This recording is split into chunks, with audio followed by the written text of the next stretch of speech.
बलूचिस्तान के 5 से 7 अजला इस पोजीशन में हैं कि अगर वो आजादी का ऐलान कर दें, अगले दिन अक़वाम मुत्तहिदा में पाकिस्तान को तक़सीम तस्वुर किया जाएगा। बलूचिस्तान को किस तरीके से डिसइंटीग्रेट किया जा रहा है, बलूचिस्तान को, पाकिस्तान को किस तरह तोड़ने का प्लान है। There are 3 plans. Number 1, violence इतनी शिद्दत से करें कि उसको बढ़ा दें। जिस तरह से बलूचिस्तान के अंदर आवाज़ें उठ रही हैं और जैसे वहाँ पे रियासती पॉलिसी की वजह से नफरत फैल रही है, ये पॉलिसी काम नहीं करेगी और खुदा न खास्ता इसका कोई बड़ा नुकसान हो जाएगा। कई माह गुजर गए और आज भी कुर्रम नो गो एरिया बना हुआ है। अभी देखने जो काफिलों पे हमले हुए हैं, 64 में से 40-42 गाड़ियां अभी भी फंसी हुई हैं वहाँ पे। अगर इनको ये पता लगा कि स्टेट के दुश्मन कहीं बैठे हैं, तुम दांत मत दिखाओ फालतू के। अगर स्टेट के दुश्मन कहीं बैठे तो उसके ऊपर तोप चला देते हैं। ये F-16 से बोलते हैं तुम गिरा दो। ये जो ओवर कॉन्फिडेंस में बैठे हुए हैं, ये अपने आप को बहुत बड़ी तोप समझा जा रहा है और ये समझ रहे हैं कि जी बलूचिस्तान के लोगों को आप दबा लेंगे, बलूचिस्तान के लोगों को आप डरा धमका लेंगे। पाकिस्तानी फौज ना, it has become a corporate, it is no longer an army. वो फौज वाली इनमें ना डिसिप्लिन है ना वो ऑनेस्टी है। अफसोस होता है इस चीज़ के ऊपर कि नौजवानों को लापता किया जा रहा है और ये जिन्हें लापता किया जाता है इनको छोटे छोटे हुकूमत खानों में डाल देते हैं, टॉर्चर किया जाता है। बाद औक़ात कई लोगों की लाशें मिलती हैं और मकामी आबादी भी लगता है कि वो हॉस्टेज बनी हुई है इन दहशतगर्दों के। तो अब जो सूबाई हुकूमत और यहाँ पर जो सिक्योरिटी फोर्सेज हैं, जो कमांडर्स हैं, उन्होंने इस बात का फैसला किया है कि मुकम्मल ऑपरेशन किया जाएगा। अजीब लो, हाँ, इन्होंने वजीरिस्तान में एक्चुअली 150 तरीके चला रहे हैं, अपनी मूवमेंट्स चला रहे हैं और अगर उनकी आवाज जो है, अगर वो उठ जाएं, उठ खड़े हों और इस बात को लेकर यूनाइटेड नेशन में जाएं तो यूएन वाले उनकी बात सुनने पर मजबूर हो जाएंगे। ये बात कही है मौलाना फजलुर रहमान ने, जो कि पार्लियामेंटेरियन भी हैं, बहुत अरसे तक जो है कश्मीर कमेटी के चेयरमैन भी रह चुके हैं और हमेशा से मौलाना साहब की बात को तमाम ही पॉलिटिकल पार्टीज जो हैं वो काफी सुनती हैं और समझती हैं या नहीं ये तो मैं कुछ कह नहीं सकती, लेकिन बहरहाल बलूचिस्तान के बारे में बहुत बड़ी बात मौलाना साहब ने कही है और ये पाकिस्तान में रहकर उन्होंने कही है, पाकिस्तान में असेंबली में खड़े होकर उन्होंने कही है। क्या अब भी जो लोग जिम्मेदार हैं, जो पॉलिसीज बनाते हैं, क्या अब भी वो इनकार करेंगे इस बात से कि नहीं बलूचिस्तान में सब कुछ खैरियत है, कोई ऐसी बात नहीं है, कोई परेशानी की बात नहीं है और वो लोग जो है कुछ डिमांड नहीं कर रहे हैं, वो लोग कोई प्रोटेस्ट नहीं कर रहे। बलूचिस्तान में डॉक्टर मारंग बलोच का मैंने आपसे पहले भी जिक्र किया है, बहुत ही बहादुर लेडी हैं वो और एक कंजर्वेटिव एरिया से बिलोंग करती हैं। बलूचिस्तान एक बहुत कंजर्वेटिव एरिया है, लेकिन इसके बावजूद वहां पर उन्होंने बहुत बार हमें ये दिखाया कि लोगों को उन्होंने घरों से बाहर निकाला। कई एरियाज की लेडीज भी बाहर आई और उनके साथ यानी डॉक्टर मारंग बलोच के साथ उन्होंने प्रोटेस्ट में हिस्सा लिया।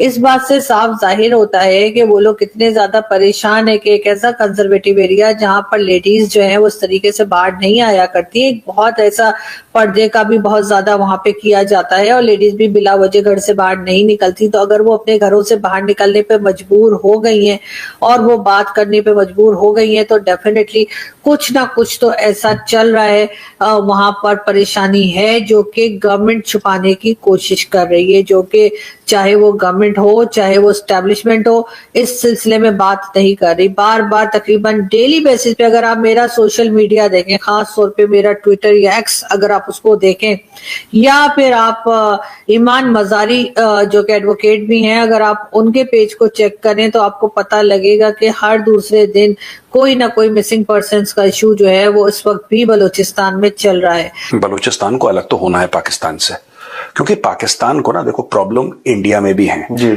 सेपरेटिज्म इंडिया में, पर इंडिया मैनेज कर लेता है फॉर वेरियस रीजंस, ठीक है। And we understand that if there is terrorism there will be a stick policy, to the people there will be a carrot policy, right. Pakistan में उल्टा है सर, उल्टा नहीं है, पाकिस्तान में सिर्फ स्टिक है, देयर इज नो कैरेट। ये अगर इनको ये पता लगा कि स्टेट के दुश्मन कहीं बैठे हैं, तुम दांत मत दिखाओ फालतू के। अगर स्टेट के दुश्मन कहीं बैठे तो उसके ऊपर तोप चला देते हैं। ये F-16 से बोलते हैं तुम गिरा दो। अजीब लो, हाँ, इन्होंने वजीरिस्तान में एक्चुअली 155 mm मीडियम गन्स चलाई हैं। Can you imagine 155 mm medium guns इन्होंने चलाई हैं, मीडियम गन्स अपने गांव वालों पे खोल दिए इन्होंने। F-16 खोल दिए अपने गांव वालों पे, इन्होंने हेलीकॉप्टर गनशिप खोल दिए। इन्होंने अपने खुद के पाकिस्तान के अंदर जो पाकिस्तान का इलाका है उन गांव में इन्होंने रॉकेट मारे हेलीकॉप्टर गनशिप से। और बताओ, ये ऐसे कलाकार हैं, ये पागल है पूरे। We, India has not used heavy weaponry in Kashmir.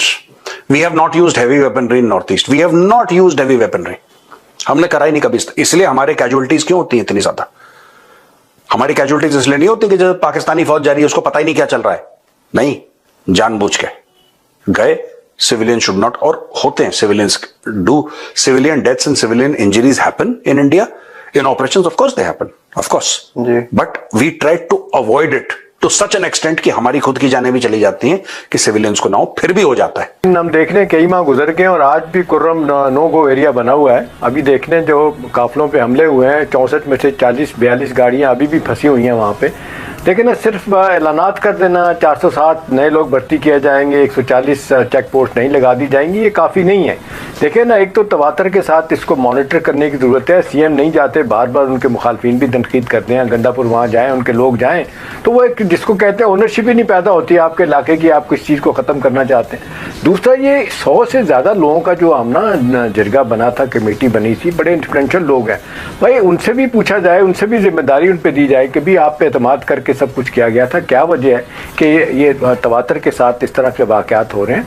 चले एक तरफ तो दहशतगर्दी है, अब ये लूट मार करने वाले लोग को आना, वो सो कॉल्ड एडियोलॉजी को जो परसू कर रहे हैं कि अपनी शरीयत नाफिज करेंगे, वो तो चले। तो नमस्कार दोस्तों, कश्मीर के ऊपर हमेशा से रोने वाला पाकिस्तान अब एक बार फिर से बहुत बड़ी मुसीबत में फंसता हुआ दिखाई दे रहा है।